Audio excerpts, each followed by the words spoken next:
کہ آپ نے سیکورٹی کے حوالے سے بڑا کنسرن کا اظہار کیا کہ یہاں پہ آپ بڑی ایک محسوس لائف گزار رہے ہیں, تو آپ کا اسٹریٹجی ملک میں رہنے کی ہے مستقل, یا آپ دوسرے جیسا غامدی صاحب ہیں ان کے اوپر بھی بہت سارا آپ کی طرح کی مشکلات پیدا ہوئی لیکن وہ چلے گئے, آج وہ بہتر ماحول کے اندر یہ کام انجام دے رہے ہیں, تو آپ یہیں رہنا پریفر کریں گے یا آپ بھی چلے جائیں گے؟ دیکھیں غامدی صاحب کا معاملہ ڈیفرنٹ ہے. ان کو خطرہ مولویوں سے زیادہ طالبان سے تھا, جو انہوں نے نان اسٹیٹ ایکٹرز کے خلاف بات کی, اور اس دوران کئی علماء بھی شہید ہوئے, دیوبند, بریلوی, کئی علماء شہید ہوئے ان فتووں کی وجہ سے.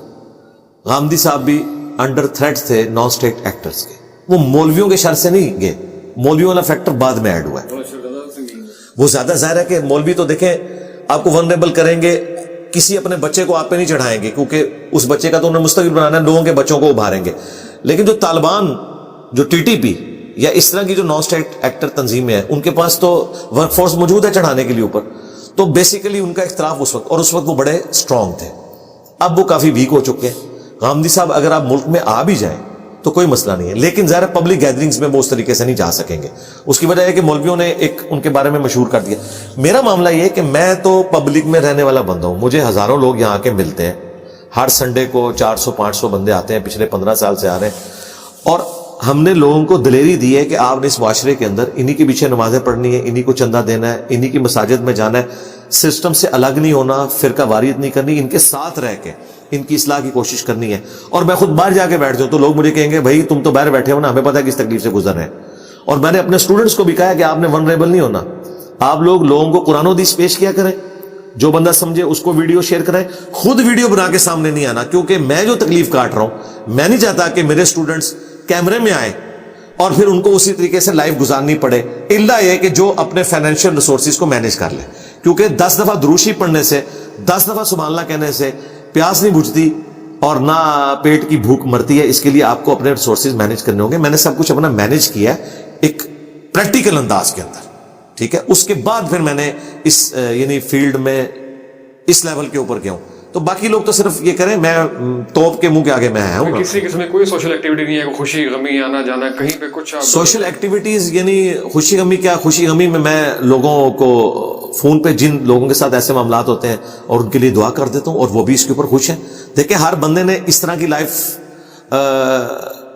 کا مجھ سے گلا تو نہیں کرنا. انہیں پتہ ہے میں ایک بڑی کاز کے لیے کام کر رہا ہوں. جب کوئی بڑی کاز کے لیے کام کرتا ہے, آپ دیکھیں آپ کے ملک کے اندر کئی لوگ ایسے ہیں جو 3 سال کے لیے آتے ہیں اپنی نوکریوں کے اوپر, آرمی چیف ہوں, D G I S I ہوں, تو وہ بھی بیچارے اس طریقے سے پبلک گیدرنگز میں تو نہیں جا سکتے, وہ اپنی کنٹرول انوائرمنٹ کے اندر جاتے ہیں. کیوں؟ انہیں پتہ ہے ان کی لائف کو تھریٹ ہے. تو میری لیگیسی تو نبی الاسلام کی لیگیسی ہے جس کو ہم آگے لے کے چلتے ہیں, ایک بڑی کاز کے لیے ہے, وہ 3 سال کے لیے نہیں ہے, اور نہ وہ صرف 25 کروڑ عوام کے لیے ہے, بلکہ وہ تو پوری امت کے لیول کی ہے. تو میں اس طرح کی قربانی دیتا ہوں. اور باقی یہ جو ایسے معاملات ہوتے ہیں نا خوشی غمی والے, وہ جہاں میرا جانا ضروری ہوتا ہے میں انڈکلیئر چلا جاتا ہوں. میں نے اپنی قریبی لوگوں کے جنازے بھی پڑھائے ہیں, نکاح بھی پڑھائے ہیں, اور کبھی کبھار جمعہ بھی پڑھاتا رہا ہوں. لیکن ظاہر مسجد نہیں, وہ کسی کی مسجد میں, طارق جمیل صاحب کی مسجد میں جمعہ پڑھائے, 2 دفعہ اہل حدیث کی مسجد میں جمعہ پڑھائے. تو لیکن عموماً میں یعنی ایک پیسو موڈ میں ہی رہتا ہوں اس حوالے سے. لاسٹ سوال تھوڑا سا پرسنل سوال ہے, آپ آخری بار روئے کب تھے؟ میں تو روزانہ ہی روتا ہوں یار, ظاہر ہے. اس کو آپ کس اعتبار سے پوچھنا چاہ رہے ہیں؟ یعنی کوئی پرسنل کسی شوق کے پوائنٹ آف ویو سے پوچھنا چاہ رہے ہیں زندگی میں؟ روحانیت کے اعتبار سے, شوق کے اعتبار سے. روحانیت کے اعتبار سے تو یعنی تو یہ انسان کو روزانہ ہی رونا چاہیے. ہاں, باقی جو آپ ایک کہہ سکتے ہیں کہ جو انسان کو ایک سوشل اپنی زندگی کے اندر غم پہنچتا ہے, وہ میری زندگی میں سب سے بڑا جو غم آخری تھا وہ ہمارے ایک ٹیم ممبر تھے ساجد بٹ صاحب, ان کی ڈیتھ تھی.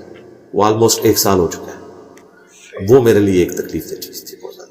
اس کے علاوہ بھی آپ سائیکولوجیکل زیادہ سوشل ایکٹیویٹی نہیں ہے تو ڈپریشن وغیرہ شکار خدا نہ خاصا ایسی کوئی چیز تو نہیں ہوتی آپ کے ساتھ؟ نہیں, میں بڑے مضبوط اعصاب کا مالک ہوں الحمدللہ, اللہ کا شکر ہے. اور اللہ تعالیٰ یہ آپ کو ہمت دیتا ہے, اور میں کبھی بھی اپنا ٹیمپرامنٹ لوز نہیں کرتا, اللہ کا شکر ہے.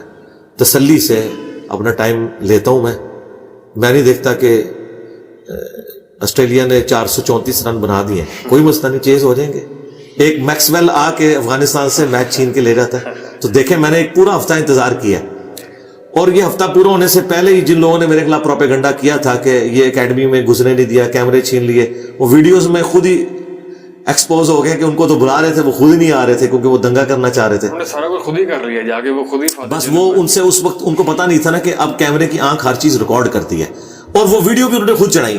پہلے ریئل ٹائم چڑھائی کہ ہمیں انٹر نہیں ہونے دے رہے, بعد میں جب اوریجنل ویڈیو آئی کہ وہ تو منتیں مارے کہ بھائی اوپر آ کے بیٹھے, تو اس کے بعد پھر میمز بن رہی ہیں. تو میں تسلی سے اپنا وقت لیتا ہوں, اس کے بعد اپنی ورکنگ کرنے کے بعد علمی طریقے سے اپنے معاملات کو لے کے چلتا ہوں. آپ دیکھیں آسٹریلیا کی ٹیم نیچے سے آ کے ان بیٹن انڈیا کو ہرا گئی ہے. لوگ کہتے ہیں, یعنی میں نے, میری دعائیں اور میری جو ایک دلی خواہش تھی وہ تو تھی کہ انڈیا ورلڈ کپ جیتے. مجھے سب کانٹیننٹ کی ٹیموں کے جیتنے پہ خوشی ہوتی ہے. اگر پاکستان نہیں ہے تو پھر انڈیا, بنگلہ دیش یا سری لنکا میں سے کوئی جیت جائے. اچھا, وہ جب مجھ سے انہوں نے پوچھا کہ یہ آسٹریلیا فائنل میں پہنچ گیا, تو اب میں نے کہا میری ہمدردی تو انڈیا کے ساتھ ہے, لیکن یہ جو آسٹریلیا آ گیا نا, یہ مجھے خطرہ لگتا ہے کیونکہ وہ فرق بہت کرتے ہیں. اور وہ دیکھیں انہوں نے کیسی ورکنگ کی ہے, بالکل سنگل ہینڈلی اپنے معاملات کو لے کے چلے. تو میں بھی پوری ورکنگ کرتا ہوں. انجینئر ہوں نا جی, انجینئر میں اور نان انجینئر میں, خواہ وہ ڈاکٹر ہو, پروفیسر ہو, زمین و آسمان کا فرق ہے. اس کی وجہ یہ کہ ہماری ٹریننگ ہوتی ہے پریکٹیکل لائف کے ساتھ, پریکٹیکل سائنس ہے انجینئرنگ. تو میں اپنی پوری ورکنگ کرتا ہوں اور اس کو میں اس میں امپلیمنٹ کر کے اپنا ٹائم لیتا ہوں, اور پھر ایک جس کو کہتے ہیں نا 100 سونار کی اور ایک لوہار کی. الحمدللہ. آپ نے ذکر کیا تو نے ورلڈ کپ دیکھا, آپ نے میچز وغیرہ تھوڑا فالو کیا؟ ہاں کچھ میں نے دیکھے, میں اس طرح نہیں جس طرح یہ لوگ, یعنی اور وہ بھی پورے نہیں, یعنی میں اینڈ پہ جھلکیاں دیکھ لیتا ہوں. وہ جھلکیاں دیکھ لی کبھی, یا کبھی کسی سے وہ خبروں میں رات کو سن لیا خبریں, اور ٹاک شوز تو میں بڑے شوق سے دیکھتا ہوں. اور سر میمز بھی دیکھتا ہے, میمز بہت بن رہی ہے آپ کے اوپر. ہاں پہلے تو میں اتنا یعنی میمز کو لائک نہیں کرتا تھا, لیکن جب میں نے ان کو دیکھا تو مجھے لگا کہ یہ دعوت کا بہت اچھا ذریعہ ہے میمز. اور خصوصاً ہمارے اسٹوڈنٹ جو میمز بنا رہے ہیں اس میں کوئی ولگر چیز نہیں ہوتی. اکا دکا سے مس ہینڈلنگ ہوئی, میں نے بتایا کہ بھائی آپ نے یہ والا کوئی گالی والا ایلیمنٹ نہیں ڈالنا اور آؤٹ آف کانٹیکسٹ کوئی بات نہیں ڈالنی. میمز وہ چیز ہے کہ جو آپ اس بندے کو بھی پیش کر سکتے ہیں جو نماز بھی نہیں پڑھتا, وہ بھی اپنی لائف میں انجوائے کرے گا, کوئی نہ کچھ اس سے لرن کرے گا. تو آپ دیکھیں یار یہ کوئی چھوٹی نعمت ہے کہ لوگ جنت مرزا کو نہیں سن رہے, انجینئر مدنی مرزا کو سن رہے ہیں. یعنی آج وہ جو سائل الدین بھائی نے بڑی اچھی بات کی تھی کہ آج سوشل دنیا میں سیلیبریٹیز کوئی ایکٹر نہیں ہے, کوئی پلیئر نہیں ہے, وہ لوگ ہیں جو دین کے اوپر بات کر رہے ہیں. یہ بہت بڑی نعمت ہے, یہ بات پھینکنے والی نہیں ہے. بالکل ایسے ہے. اپنی کون سی میم فیوریٹ تھی جو آپ نے اپنے بارے میں سنی یاد ہے اس کو دیکھ کے بہت ہنسے ہو؟ بہت ساری آپ نے دیکھی. میں نے تو خیر میں تو آلموسٹ ساری مجھے جو پسند ہے. ابھی ہمارے کسی اسٹوڈنٹ کا چینل ہے لو سامبو کے نام سے, وہ میں نے ایک ویڈیو میں کہا تھا لو سامبو, یعنی یہ لو اب میرے دلائے. اس نے اس کو لے کے تو اس میں سے میمز بنائی ہیں, بڑی اچھی انہوں نے میمز بنائی ہوئی ہیں. آلموسٹ ساری میمز اس چینل کے اوپر اب جو اپلوڈڈ ہے میں ایک سے ایک بڑھ کے انجوائے کرتا ہوں. بڑی اچھی میمز. جناب محمد مرزا صاحب بہت بہت شکریہ. ہمیں جتنے لوگوں نے ڈرایا دھمکایا تھا, ہمیں بہت ایسی کوئی چیز ہمیں محسوس نہیں. بہت اچھے انداز میں آپ کی ٹیم نے بھی مینج کیا اور آپ نے بھی بڑے اس سے جواب دیا. بہت بہت شکریہ آپ کے وقت کا. جزاک اللہ. لیکن آپ نے ایک بات یاد رکھنی ہے, out of contact short clip بالکل نہ کاٹیے گا, یہ فتنے کا باعث بنتے ہیں. پوری بات سنیں, پوری پوڈ کاسٹ یوٹیوب کی آئے گی. شارٹ کلپ بنے بھی تو ٹائٹل کے ساتھ الگ ڈال دیں آپ کی جگہ, ہاں ڈال دیں, لیکن یہ کہ آؤٹ آف دا کانٹیکٹ جو ہے وہ میم بات نہ کیجیے گا. بہت بہت شکریہ منیر صاحب. جزاک اللہ.